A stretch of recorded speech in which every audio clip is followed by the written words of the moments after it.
Mga kabosing, nandito tayo ngayon sa Patar, Bolinao, Pangasinan. Hello po, ako po si Grace ng Del Luna Transient House po ng Patar, Bolinao. Bolinao, Pangasinan.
Hello po, ako po si Grace ng Del Luna Transient House po ng Patar, Bolinao. Ito po is white sand po siya dito. Lagi po pupuntahan dito. Kasi maganda yung dagat, saka maliliguan yung dagat dito sa amin. Tapos sa transit naman namin is aircon room, sariling CR, sariling kusina. Yun ginagamit ng tubuan. Yung mga gamit na yun na nakikadali sa bed lang. Tapos pag weekdays po, may promo kami na 50% lang yung babayaran yun. Pagka pang-apat na balik ito sa amin, is magiging libre na po yung pang-apat na balik na nakikbabayaran.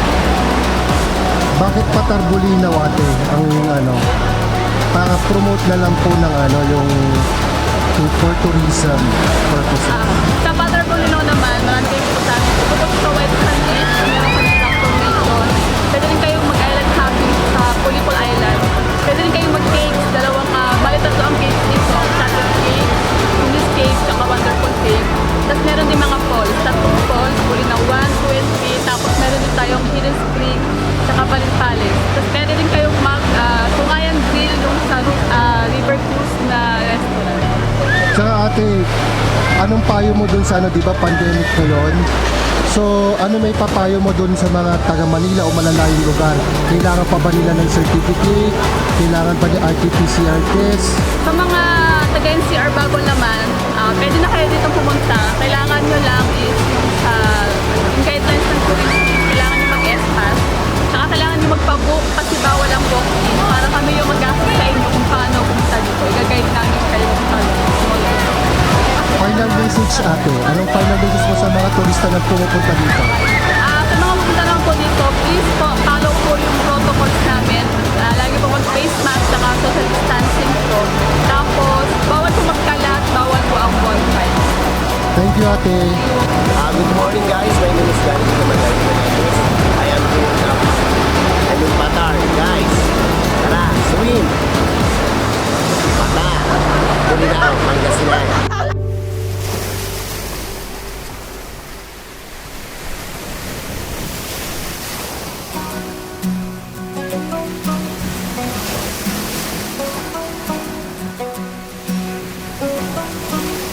Dito sa Bolinao, Pangasinan, which is Patar, Bolinao, Pangasinan, meron silang 86,000 population. Tapos pinupunta nito lugar na to dahil sa white sand beaches at saka sa coral rock formation. Dahil doon sa coral rock formation, meron mga areas dito na sa mga gilid ng beach na mabato. So, million years bago mabuo yung coral rock formation. At saka ngayon nakikita ninyo parang ang lakas ng hangin, may bagyo ngayon sa Patar, Bolinao, kaya ito hindi ganon kaganda yung panahon.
Mga kabosing, nandito tayo ngayon sa Patar, Bulinaw, Pangasinan. White Sand Beach. Maraming naliligo dito. Kaya medyo mahaba-haba yung travel. Kung galing ka sa Manila, siguro mga 6 hours ang biyahe dito. Since sa Binmali, Pangasinan lang tayo, nakuha lang natin yung travel time ng 2 hours.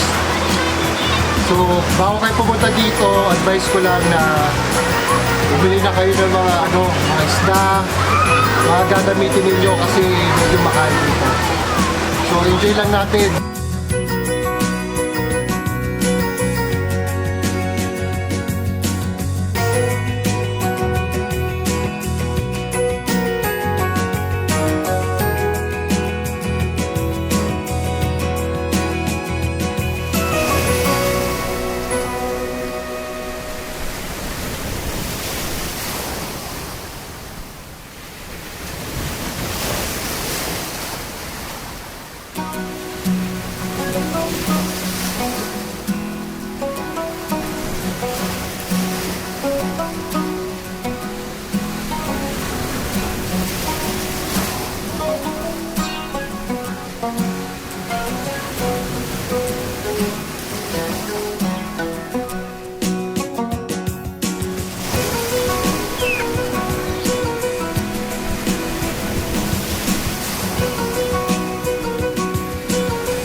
yung beach dito, white sand.